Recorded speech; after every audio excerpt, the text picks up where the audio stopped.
Amém. Gente, levante uma das suas mãos e diga comigo, nessa noite, mais uma vez, a palavra de Deus vai fazer um efeito abençoador, transformador na minha vida. Eu não sairei daqui do mesmo modo que eu entrei, mas eu sairei mais semelhante ao meu Senhor Jesus em pensamentos, em palavras e em ações. Amém. Gente, eu sei que eu repito isso quase que todo domingo, de manhã e depois à noite. E eu não sei se você já conseguiu até decorar, e se você conseguiria dizer esse texto sem que eu estivesse guiando você. Mas essa é uma das funções principais da pregação da palavra. É fazer com que a palavra, penetrando no seu coração, indo através dos seus ouvidos, produza no seu interior transformação. Só que a transformação não é para transformar você num marido melhor, num cidadão melhor, num patrão ou numa patroa melhor. Essa não é a questão, isso é subproduto, isso é consequência. Se você for mais semelhante a Jesus, você será um marido melhor. Se você for mais semelhante a Jesus, você será uma esposa melhor. Você será um patrão, uma patroa melhor. Você será melhor em tudo. Você será um melhor cristão, se você for mais semelhante a Jesus. Aliás, o objetivo do cristianismo é sermos semelhantes a Jesus, em pensamentos, palavras e ações. Eu não conheci Jesus face a face, como ele em carne, para dizer para você, Jesus era um cara assim mais tímido, ou era um camarada mais expansivo. A personalidade de Jesus eu não conhecia, mas o caráter dele eu conheço, porque está na palavra. A palavra é a expressão do caráter de Jesus. Então nós talvez não sejamos semelhantes a ele em personalidade, assim como você não é semelhante à pessoa que está do seu lado, e ela não é semelhante a você. Cada um de vocês é cada um. Tem o seu jeito, a sua personalidade, mas em caráter todos podemos ser semelhantes a Jesus. E a função da pregação da palavra é nos levar para isso. E hoje eu quero começar aqui uma série, uma minissérie. Aliás, hoje de manhã, quando eu falei isso, teve gente que falou, aleluia, estamos voltando ao tempo das séries. Eu gosto de pregar em séries. E é uma minissérie sobre 5 pontos básicos para o exercício da nossa fé.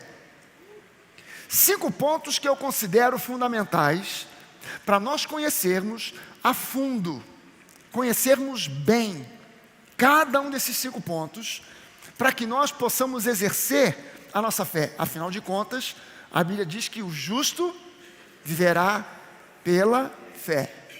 O justo viverá pela fé. Se você for justificado pela obra de Jesus, você é convidado a viver pela fé.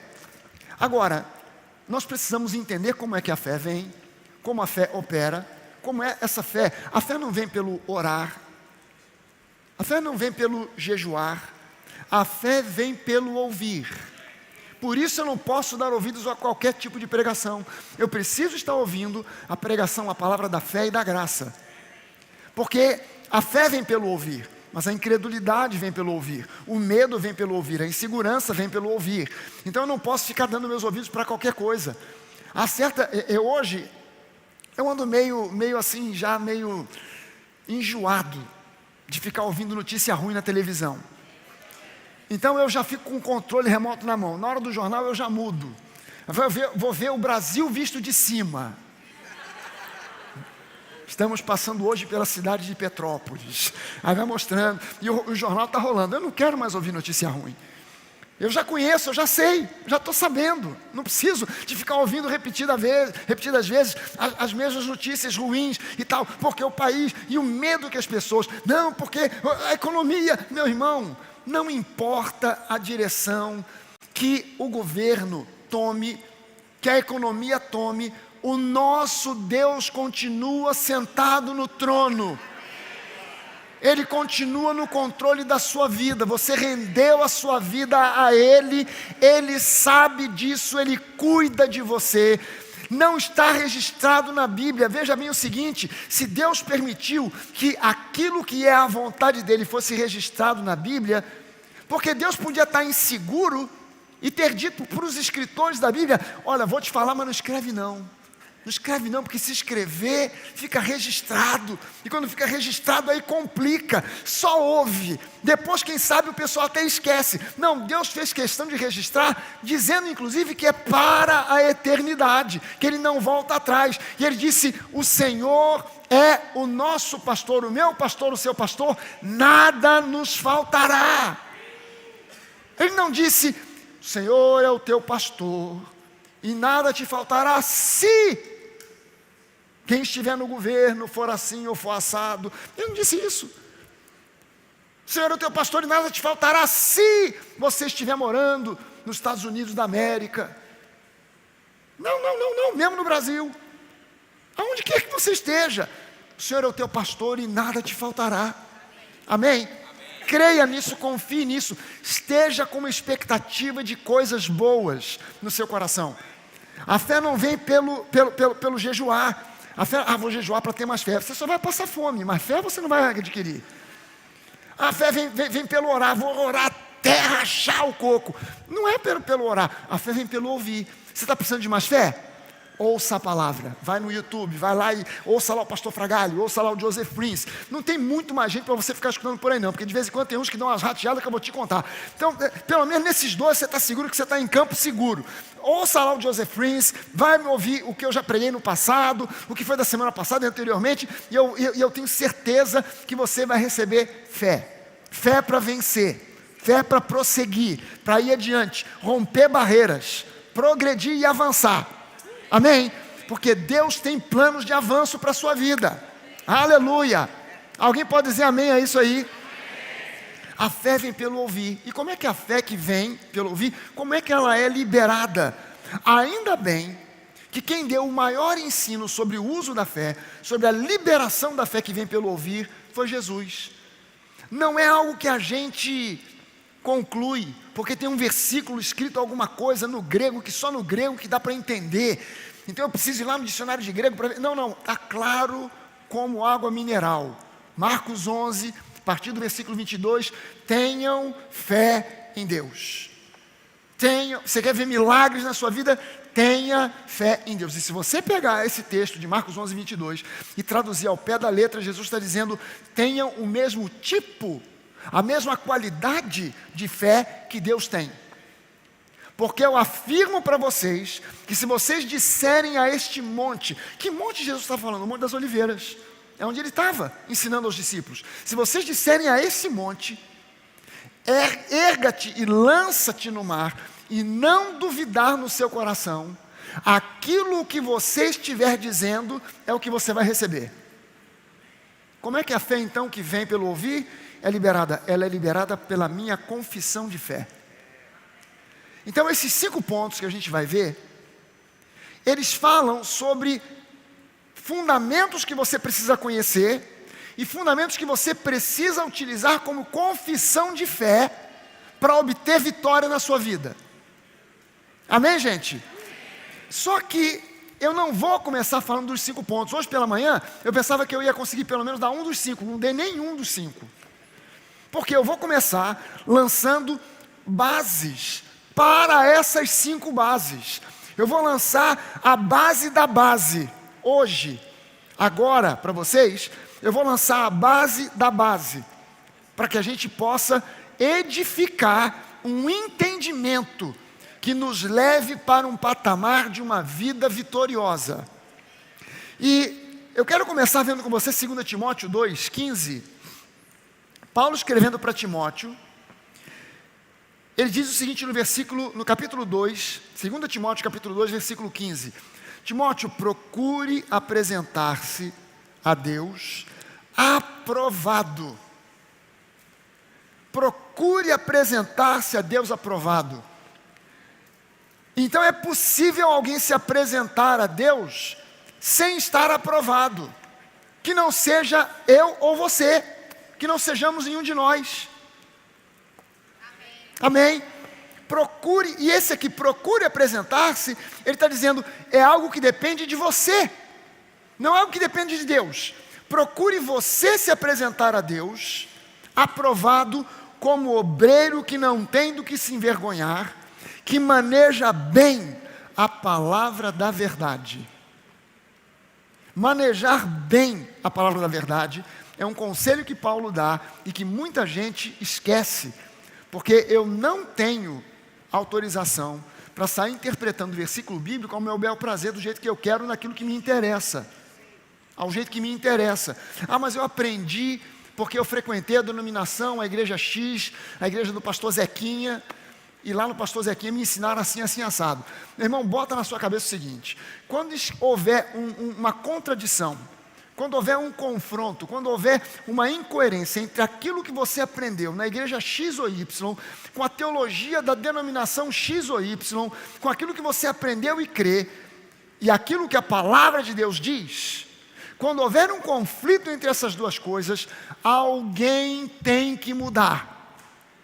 Ou você, a sua teologia, ou a palavra. Adivinha quem? A palavra de Deus não vai mudar. Ela é eterna.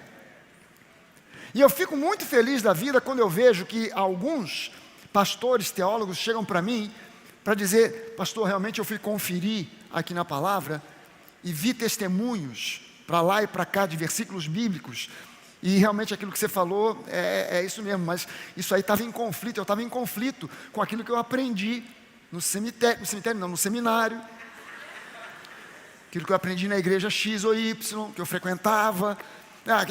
Eu estava em conflito, porque eu aprendi de um jeito, agora ouvi de uma outra maneira, mas fui conferir na palavra. Isso é aprender a manejar bem a palavra de Deus, sem tirá-la do contexto, mas colocando ela dentro de um contexto de realidade, daquilo que Deus realmente quer que a gente aprenda, daquilo que Ele quer que a gente saiba e reconheça. E a primeira coisa que nós precisamos entender, para podermos depois entender os 5 pontos que eu vou ensinar para você, é que nós somos gente da nova aliança, e nós precisamos conhecer o que essa nova aliança significa para nós. Nós não somos gente da antiga aliança. Aliás, a velha aliança nunca foi escrita ou direcionada para nós. Nós nascemos em termos de carne, nós nascemos gentios. Hoje nós somos judeus no nosso espírito, temos o coração circuncidado, mas na carne nós nascemos gentios. Então a antiga aliança sequer foi escrita para nós. A antiga aliança, ela foi feita para o povo judeu, não para nós. O sujeito querer fazer prevalecer a antiga aliança na vida dele hoje é um intrometido. Está se intrometido onde não foi chamado. Quem gosta de ser intrometido na vida dos outros aqui? Aleluia. Sempre temos um intrometido para dizer amém. Aí o intrometido que disse amém fala assim: não, pastor, eu estava falando amém é por causa do irmão aqui, ó, intrometido. Mas a velha aliança não foi escrita para nós, foi para o povo judeu. A nova aliança, sim, foi escrita para judeus e gentios. Aí nós estamos dentro, e nós somos um povo da nova aliança. Não tem sentido a gente querer estar dentro da antiga aliança, até porque, além dela não ter sido escrita para nós, segundo a palavra de Deus, para nós ela caducou. Lá em 2 Coríntios, em Romanos 10, 4, eu acho que o versículo, tá lá, Romanos 10, 4, diz que o fim da lei é Cristo. E essa palavra fim, no grego é teleo, e teleo significa término, final. O fim da lei é Cristo, para a justificação, para a justiça, ou justificação de todo aquele que crê. É para a justificação. Na lei você jamais é justificado. O apóstolo Paulo fala isso. Ninguém é justificado segundo as obras da lei.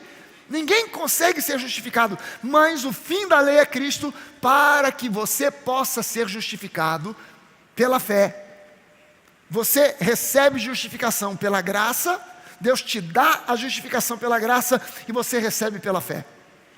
Você não fez absolutamente nada que te qualificasse para receber justificação da parte de Deus. Ele te justificou porque simplesmente Ele olhou para você e te amou incondicionalmente. Alguém diga amém a isso aí. Ele te amou incondicionalmente. Então ele te justificou. O fim da lei é Cristo. Hebreus capítulo 1, nos versículos de 1 a 3, diz assim: antigamente, em algumas outras versões diz, outrora, ou num outro tempo, Deus falou muitas vezes e de muitas maneiras aos pais, aos nossos antepassados, pelos profetas. Mas nesses últimos dias nos falou através do Filho, a quem ele constituiu herdeiro de todas as coisas e pelo qual também fez o universo. O Filho, Jesus, que é o resplendor da glória de Deus, e ele é a expressão exata do seu ser, ele é a expressão exata de quem Deus é, sustentando todas as coisas pela sua palavra poderosa. Depois de ter feito a purificação dos nossos pecados, assentou-se à direita da majestade nas alturas. Aleluia! Veja bem, ele está dizendo que esse Filho, Jesus, ele é a expressão exata de quem Deus é. Então, quando você quiser entender quem Deus é, você vai nos evangelhos, veja Jesus agindo e você está vendo a vontade boa, perfeita e agradável do Pai. E aqui ele diz que depois de ter feito a purificação dos nossos pecados, Jesus foi e se assentou à direita de Deus Pai.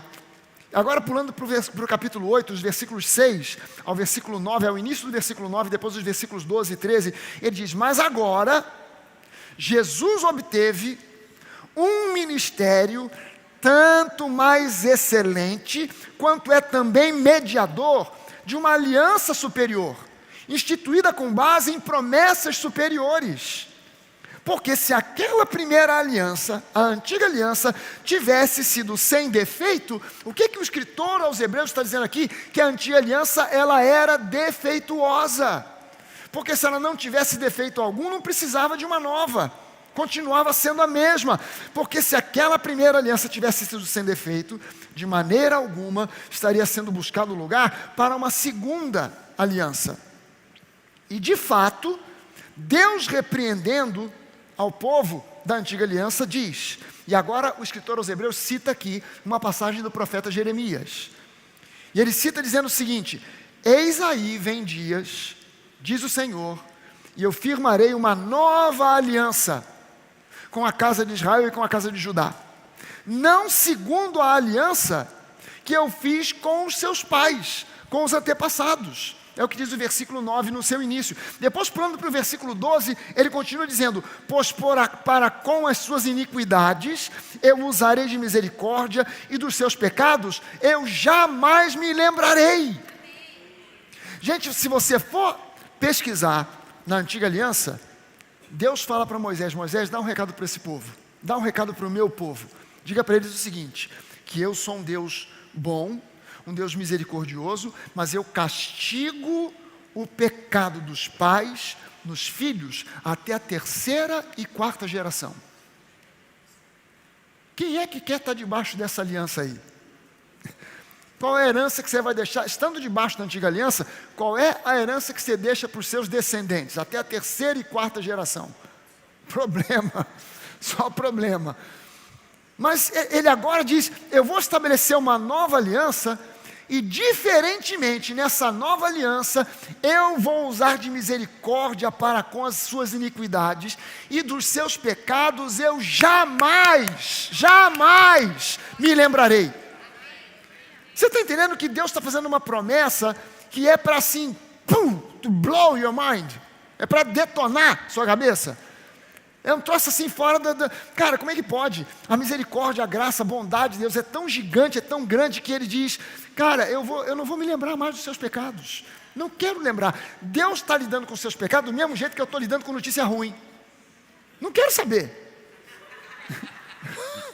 Não fica me falando, não. Quero saber não, já estou sabendo que tem guerra na Ucrânia, eu já estou sabendo que a inflação parece que está querendo voltar, o PIB, eu já estou sabendo, não quero, não me venha conversar sobre isso. Quero saber o que tem de bom aí para frente. Tem notícia boa nenhuma, então eu vou para a Bíblia. Pronto, na Bíblia tem notícia boa. Mas eu preciso entender, gente, que esse é o coração do nosso Deus. Eu vou lidar com misericórdia quando eu encontrar em você alguma iniquidade. E do pecado, dos seus pecados, eu jamais vou ficar me lembrando, jamais me lembrarei. É promessa para a nova aliança.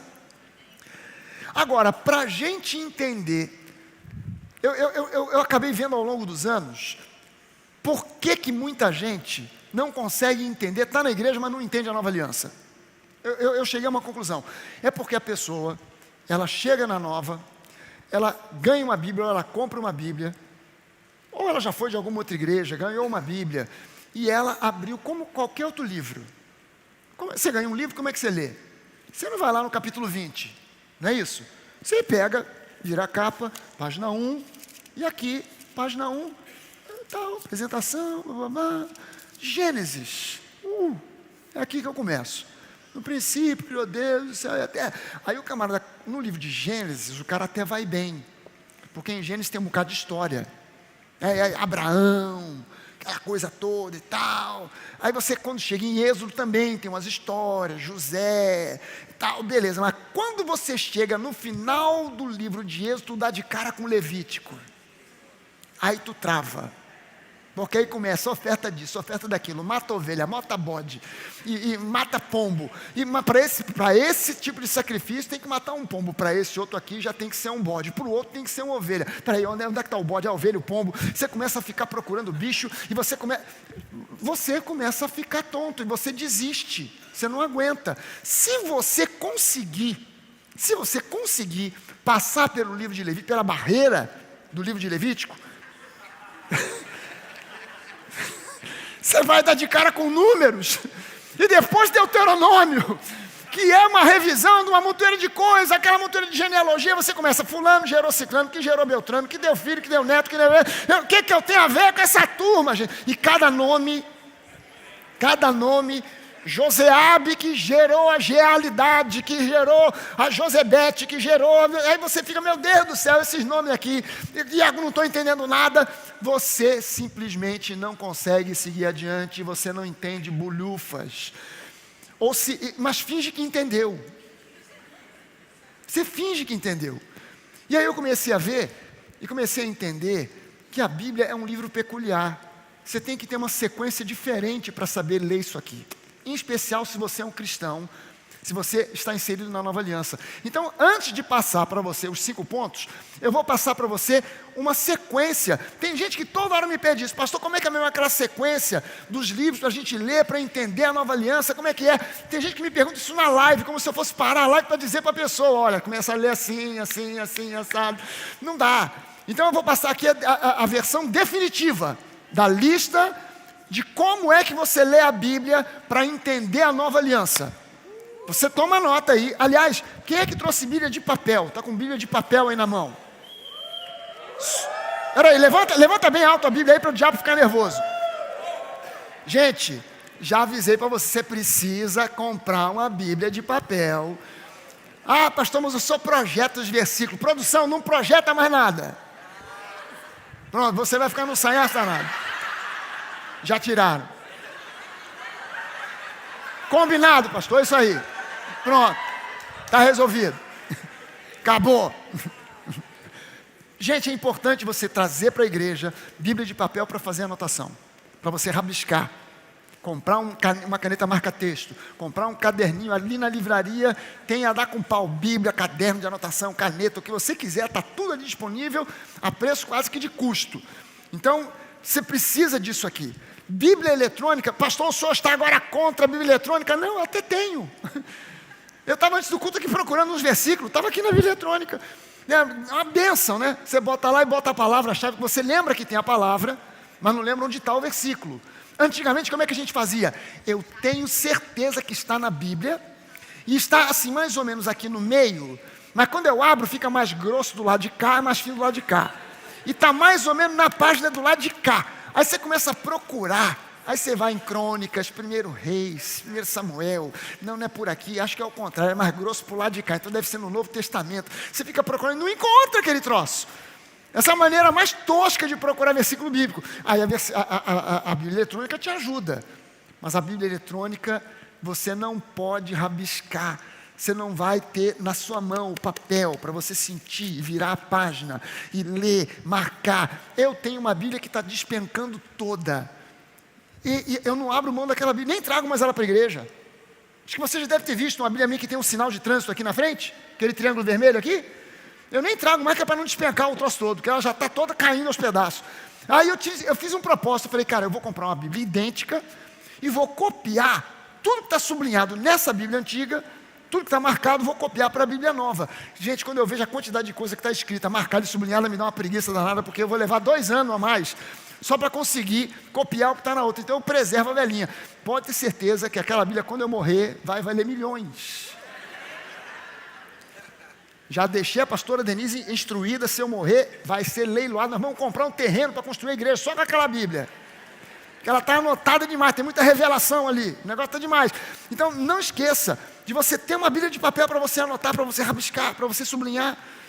E eu quero mostrar para você qual é a lista da ordem de leitura para você compreender a palavra de Deus dentro da perspectiva da nova aliança.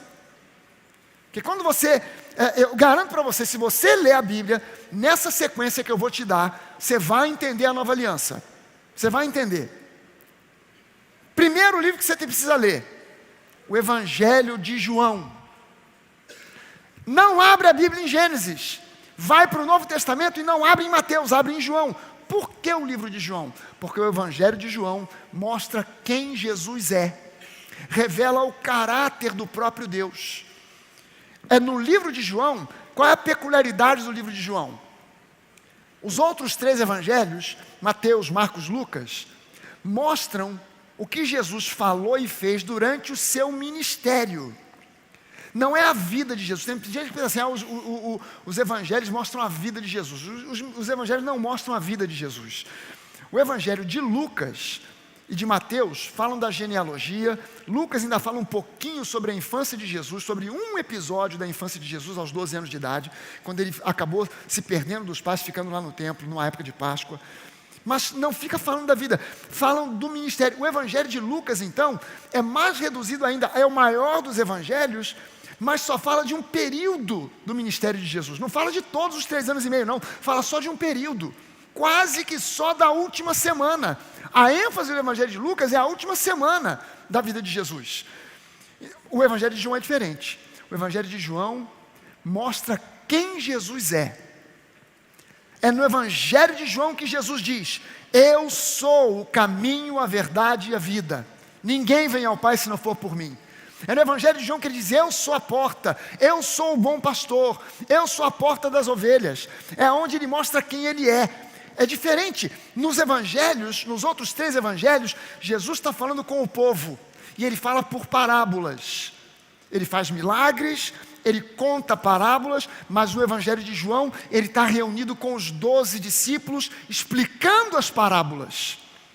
É o discipulado, é Jesus ensinando pessoalmente aos discípulos. Jesus não entendemos, explica para nós. Ele explica Marcos capítulo 4, ele explica as parábolas, parábola do semeador, e ele vai explicando tudo. E é um discurso privado. Quando você vê o Evangelho de João, capítulo 14, 15, 16, as últimas falas de Jesus, nos 3 evangelhos anteriores não fala, mas ali mostra o que aconteceu no cenáculo, a última ceia, Jesus falando sobre o Espírito Santo.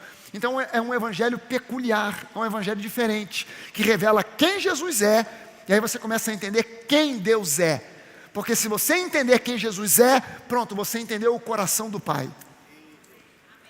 Quem aqui quer ter mais proximidade, mais intimidade com o Pai? Então você precisa ler o Evangelho de João, com muito cuidado, com um lápis na mão, para marcar texto. Você precisa ir marcando lá o texto. Qual é depois o livro? Terminei o livro de João, o Evangelho de João. Para onde eu vou, pastor? Vai ler Efésios. Por que Efésios? Porque se em João você começou a aprender quem Deus é, em Efésios você vai começar a entender quem você é em Cristo. Qual é a sua nova identidade em Cristo? Você vai começar a entender que hoje, aos olhos de Deus, na realidade espiritual, você está assentado com Cristo em lugares celestiais. Você vai começar a entender que você foi no passado um pobre, miserável pecador, mas que hoje você está na luz, hoje você é justificado, hoje você é santo. Você vai começar a entender a sua nova identidade. E é fundamental entender a sua nova identidade. Se você quer viver uma vida digna, você precisa entender a sua nova identidade. Quando você entende a sua nova identidade, você nunca mais vai curvar sua cabeça para o diabo. Nunca mais você vai confessar inferioridade. Nunca mais você vai abaixar a cabeça para as circunstâncias, porque você vai saber que agora você é um com o Espírito de Deus. Amém? Então, a leitura depois do Evangelho de João é o livro de Efésios. Terminou Efésios, vai para Gálatas. Por que Gálatas? Porque Gálatas é a vacina contra o legalismo. É a vacina contra o legalismo. É no livro de Gálatas que você toma a vacina contra o legalismo. Veja bem o seguinte. Quando você começa a entender a história da igreja, você começa a entender que a igreja começou como... os discípulos pensavam assim, que a igreja era uma sequência da antiga aliança. Era um ramo da antiga aliança. Então a igreja no início... ela era formada basicamente por judeus. Então eles se reuniam em sinagogas. E eles ainda botavam muita ênfase na lei. Mas aos poucos, a igreja foi se descolando daquela cultura judaica e foi desenvolvendo a sua própria cultura. É um retrocesso quando eu vejo hoje igrejas buscando de novo judaísmo. Gente, a cultura judaica é uma coisa linda, maravilhosa. Eu aqui explico muito sobre cultura judaica. Eu procuro estudar e conhecer o máximo que eu possa sobre a língua hebraica, porque na língua hebraica tem segredos fantásticos sobre Deus, sobre Jesus, sobre o Espírito Santo. É fantástico, mas ouça bem uma coisa: nós não temos que voltar ao passado e tentarmos ser judeus. Eu entro em certas igrejas, eu fico vendo certas coisas. A igreja está lotada de bandeira de Israel, menorá de um lado, arca da aliança do outro. Eu fico olhando para aquilo e falo, meu Deus do céu, o que esse pessoal está querendo? O que esse pessoal está pretendendo? Eu me lembro que uma vez eu fui num encontro em Manaus.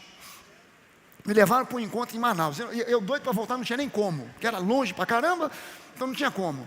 E aí depois, fui num tal de um encontro que é tremendo, só tinha pastor. A gente chegou lá, no fim, depois, tinha o pós-encontro. Era um cultão, lotado de gente.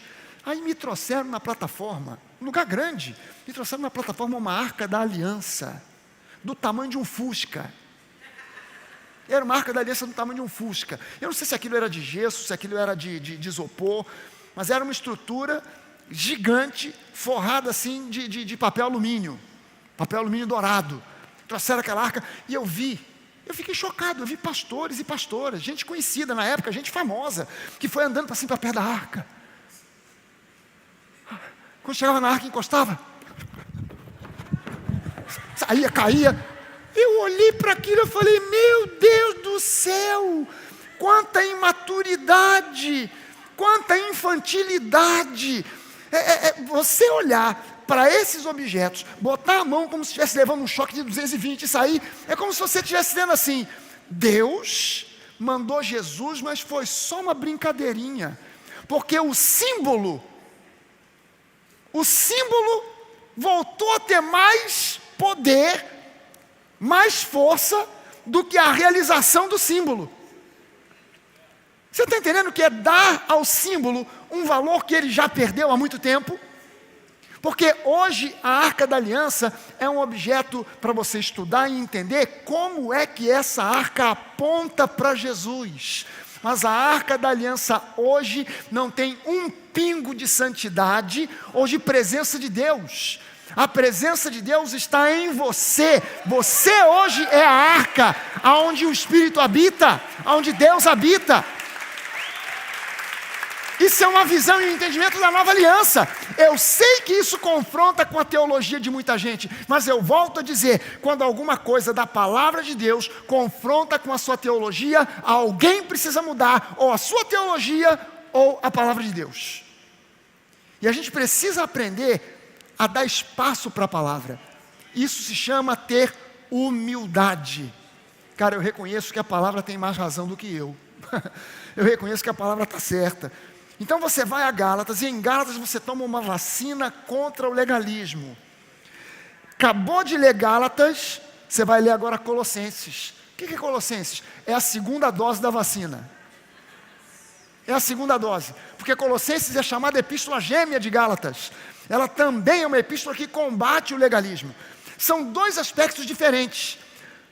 Gálatas combate o legalismo através daqueles falsos mestres que vinham tentar implantar na igreja o judaísmo. Não, você, para ser salvo, você precisa de guardar a lei, de cumprir a lei, de obedecer a lei. Jesus é um adendo, mas você precisa guardar a lei. Moisés. Gente, eu não sei quanto a você, mas Jesus disse para nós o seguinte: de todos os profetas nascidos de mulher, nenhum foi maior do que João Batista. Nenhum. Isaías, Elias, Eliseu, Jeremias, nenhum deles, Jesus disse isso, nenhum deles foi maior do que João Batista. De todos eles, o maior é João Batista.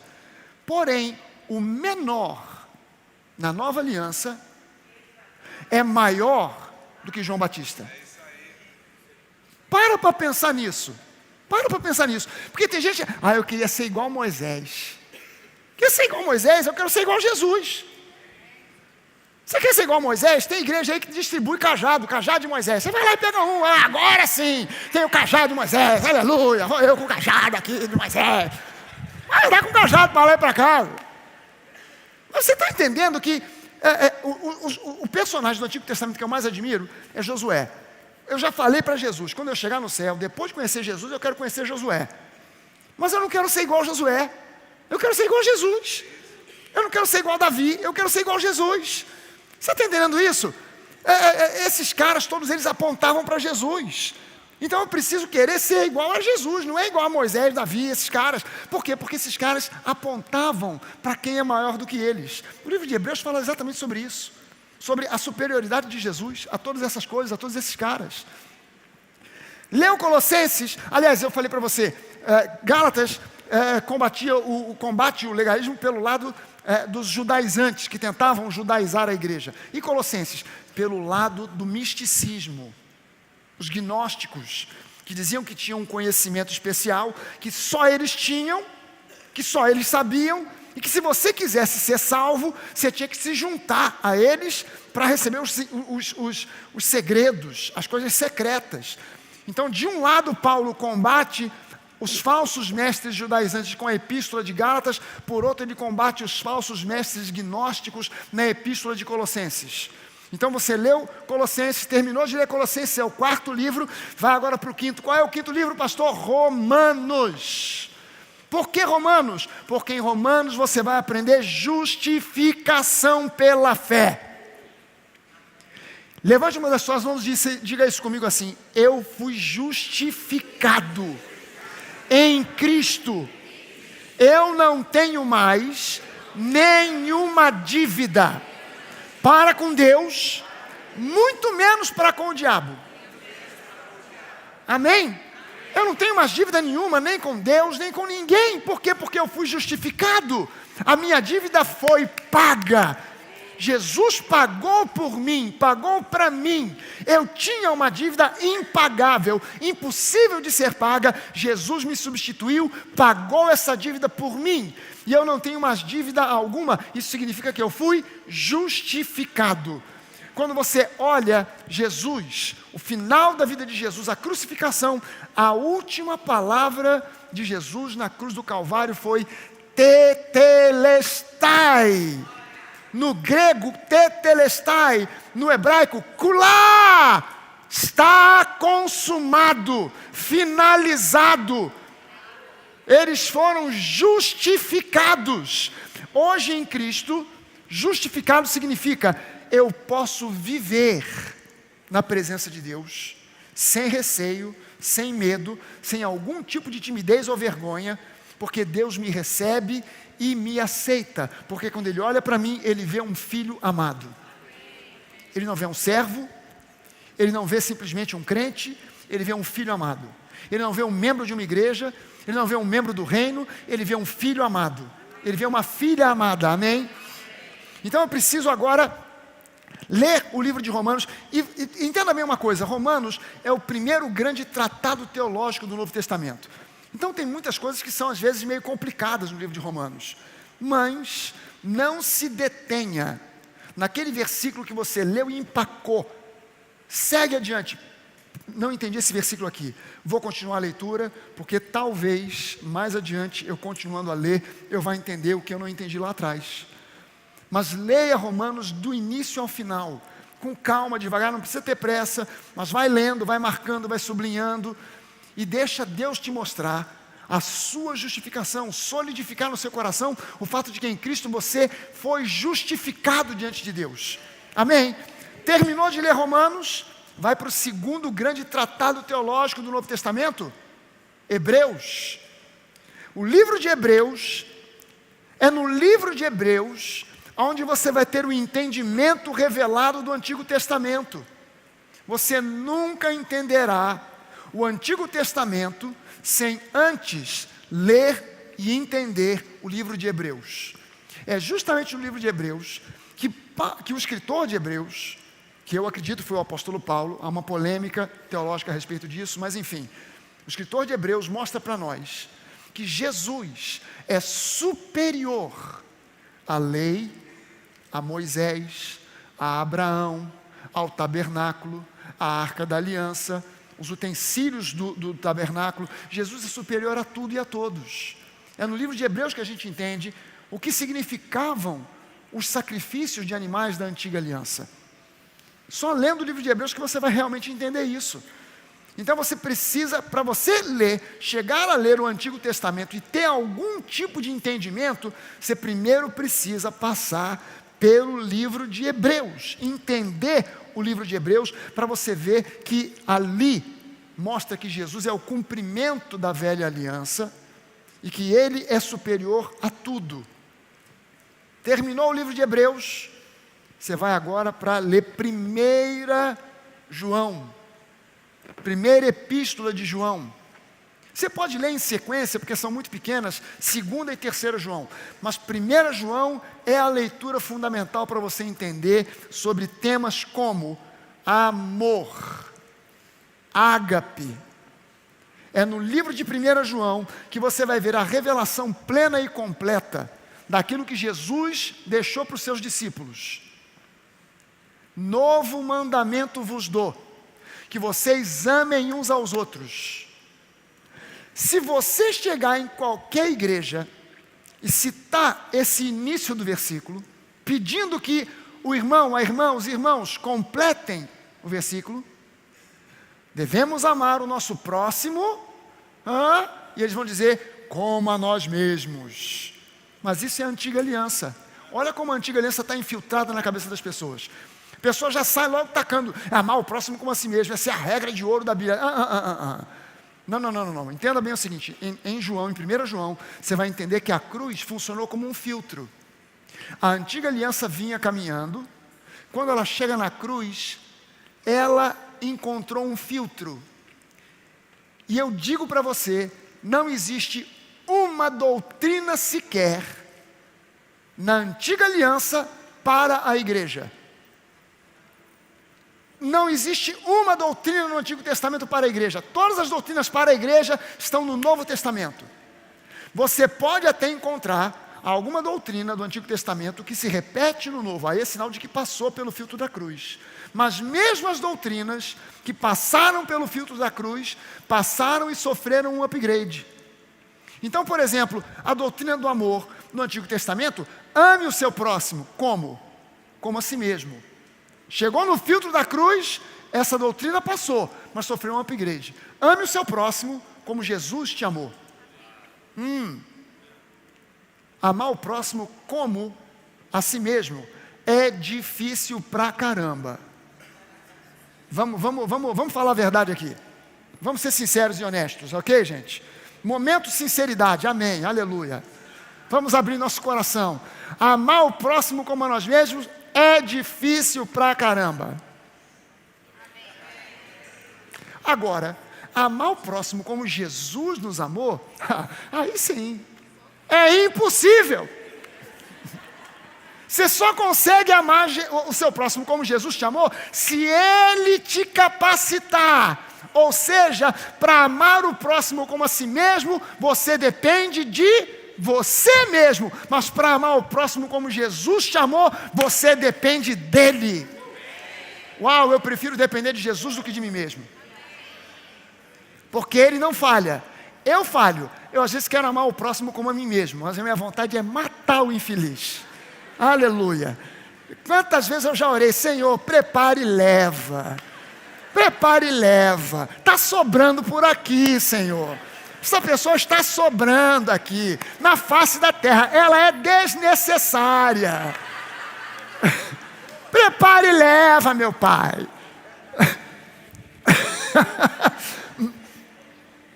Agora, quando eu vou amar o próximo como Jesus me amou, Senhor, eu não consigo, mas se o Senhor me capacitar, eu sou capaz de amar a qualquer um.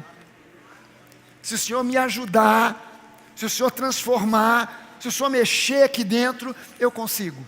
Pela minha força, eu não consigo, então eu me rendo a Ti. Porque eu quero ser imagem e semelhança de Jesus para as pessoas. O único Jesus que o teu vizinho vê é você. O único Jesus que os teus parentes veem é você. O único Jesus que os teus colegas de faculdade, de escola, ou seja lá do curso que você faz, é você. Jesus para o povo desse mundo é uma coisa muito etérea, invisível. Jesus, para eles é uma figura de literatura.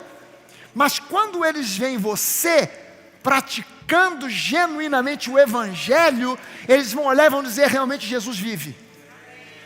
Realmente Jesus vive. Eu quero ser um testemunho da vida de Jesus, da presença de Jesus, da realidade de Jesus. Amém? Então eu vou ao livro de 1 João e lá eu vou aprender sobre perdão de pecados. Eu não vou só aprender sobre amor, eu vou aprender sobre o perdão pleno de pecados. Eu fui perdoado plenamente de todos os meus pecados. Capítulo 12 de 1 João, filhinhos, eu escrevo para vocês, porque os pecados de vocês são perdoados, estão perdoados. Pastor, mas 1 João, capítulo 1, versículo 9, diz que se nós confessarmos, gente, aquela confissão ali, não é você relatar para Deus os erros que você cometeu. Entenda de uma vez por todas, confissão nenhuma tem poder para gerar perdão de pecados. Confissão nenhuma tem poder para isso. Se a minha confissão de pecados e a sua confissão tivesse poder para isso, a morte de Jesus teria sido em vão. Veja bem o seguinte, se basta eu confessar para receber perdão, então Jesus, que já tinha perdoado um monte de gente, antes da cruz Jesus já não tinha perdoado um monte de gente, então Jesus só precisava subir no Monte das Oliveiras, juntar todo mundo e dizer, aí galera, seguinte, hein, tá todo mundo perdoado, tchau, fui, subia. Por que Jesus precisou ir à cruz? Porque só o sangue do Cordeiro tem poder para nos limpar, para nos purificar de toda a iniquidade, de todo o pecado. Só o sangue, até na antiga aliança. Veja só, a confissão de pecados é uma prática que veio do judaísmo. Os judeus confessavam os seus pecados na antiga aliança. Era uma prática. Você vai lá ver João Batista, vai nos evangelhos. A Bíblia não diz que João Batista estava batizando no Rio Jordão e veio um monte de fariseu para tentar querendo ser batizado. E o que João diz? Vocês, quem convenceu vocês, raça de víboras, a vir aqui buscar o batismo? Vão lá, primeiro confessem os seus pecados, mostrem aí fruto de arrependimento, depois vocês voltam. A confissão de pecados era uma prática judaica, mas você podia confessar todos os pecados que você quisesse. Se você não pegasse uma ovelha, levasse no tabernáculo para ser sacrificado e derramado o sangue da ovelha no seu lugar, você podia confessar o que você quisesse e você ia continuar com o pecado agarrado nas suas costas. Porque o que livrava a pessoa do pecado na antiga aliança era o sacrifício, era o sangue de um animal. Essa doutrina entupiu na cruz. Entupiu na cruz. Por quê? Porque Jesus é o sacrifício definitivo. Você não vai chegar em casa hoje e vai dizer: pastor, eu tenho um problema que eu já orei e Deus não resolveu. O que eu vou fazer? Vou tomar providência, vou sacrificar o Rex.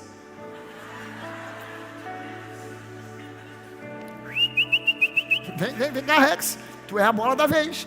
Você não vai fazer isso, por quê? Porque você sabe que o sacrifício de um animal hoje, para Deus vale o quê? Nada. Por que não vale nada? Porque se no Antigo Testamento isso era doutrina, essa doutrina entupiu na cruz do Calvário, e hoje nós temos uma confiança de que o sangue de Jesus foi suficiente, pleno, para me perdoar de todos os meus pecados, passados, presentes e também futuros. Aleluia! Terminou 1 João, agora vai ler Mateus, Marcos e Lucas. E aí eu estou citando como se fosse um livro só. É o 8º dessa lista. E aí você vai ver o que Jesus fez, o que Jesus disse para o povo. João cita o que Jesus disse para os discípulos. Agora você vai ver o que Jesus disse para o povo. E aí você vai ver o coração de Deus apaixonado pelo seu povo. Um coração compassivo, olhando para o doente, se compadecendo do doente, curando o enfermo. Você vai ver o coração compassivo de Deus se expressando em Jesus, em compaixão por uma mulher adúltera, em compaixão por aquela samaritana na beira do poço de Jacó, em compaixão por aquelas 5.000 pessoas com fome, multiplicando pães e peixes. Você vai conhecer Deus fazendo pelo seu povo. Deus não colocou critérios: farei multiplicação de pães e peixes, mas só vão comer os santos, os santificados, os perfeitos, aqueles que seguem a lei. Não, todo mundo comeu. Todos comeram, todos se fartaram e ainda sobraram 12 cestos cheios. A mulher foi flagrada em adultério. Ela não foi uma suspeita de adultério, ela foi flagrada em adultério. Ela não foi trazida e alguém disse: Jesus, nós suspeitamos que essa mulher adulterou. Não, nós flagramos a mulher em adultério, mas eu não condeno essa mulher. Vá em paz e não peques mais. Você vai ver o coração compassivo do nosso Deus, vai entender o que Jesus disse e o que Jesus fez pelo seu povo e para o seu povo. Leu Mateus, Marcos e Lucas. Vá agora para a 9ª leitura, Atos dos Apóstolos. Atos dos Apóstolos é a história inicial da igreja, as suas raízes, e vai mostrando num progresso de descolamento da igreja, da cultura judaica, para desenvolver a sua própria cultura, a cultura cristã, a cultura do reino, e mostra muito fortemente 2 personagens principais do livro de Atos: Pedro e Paulo. Pedro e Paulo. Eu não sei com quem você se identifica mais. De vez em quando eu me identifico pra caramba com Paulo, mas a maioria das vezes eu me identifico com Pedro. E Pedro foi um camarada que custou para entender o ministério de Paulo. A igreja tinha essa característica judaica, porque os discípulos eram judeus, a maioria do povo que frequentava a igreja eram judeus, e de repente aparece o apóstolo Paulo dizendo: o evangelho é para todos, para gregos, romanos, judeus, homem, mulher, porque em Cristo não existe homem, mulher, grego, bárbaro, judeu, todos somos um em Cristo. Eles custaram a entender, mas aí Pedro, escrevendo a sua 2ª epístola, no final da epístola, ele diz: meus irmãos, tenham como algo precioso e valoroso o que já ensinou para vocês em outras oportunidades o nosso amado irmão Paulo, porque ele escreve certas coisas que às vezes são difíceis da gente entender, mas o cara é de Deus. Pedro teve que dar o braço a torcer, porque ele teve que entender: cara, há uma revelação que eu não recebi, mas Paulo recebeu. Eu conheci um lado de Jesus, Paulo conheceu uma outra faceta que eu não havia conhecido, mas os 2 tinham um a aprender com o outro. Você consegue entender que o ministério de Paulo completava o ministério de Pedro, o ministério de Pedro complementava o ministério de Paulo, Pedro enviado para o povo judeu, Paulo enviado para os gentios, salvação para uns e para outros, tornando a nós um só povo. Deus fez dos 2 um só. E Paulo e Pedro complementaram essa obra, Paulo e Pedro contribuíram para essa obra, e a gente precisa, ao ler o livro de Atos, valorizar a vida desses dois homens. Terminou Atos, aí você vai ler o resto das epístolas na ordem que você quiser. Aí você tem Filipenses, Tessalonicenses, 1 e 2 Timóteo, aí você vai ler e deixa sempre Apocalipse para o final. Porque Apocalipse é o final, fala sobre o fim, então deixa Apocalipse para o final. E aí sim, você vai estar preparado para ir ao livro de Gênesis e vir fazendo a leitura daquilo que a palavra te ensina, mostrando agora sombras, tipos, metáforas, sinais que apontam para a nova aliança, que apontam para Jesus. Amém, gente? Vamos ficar de pé.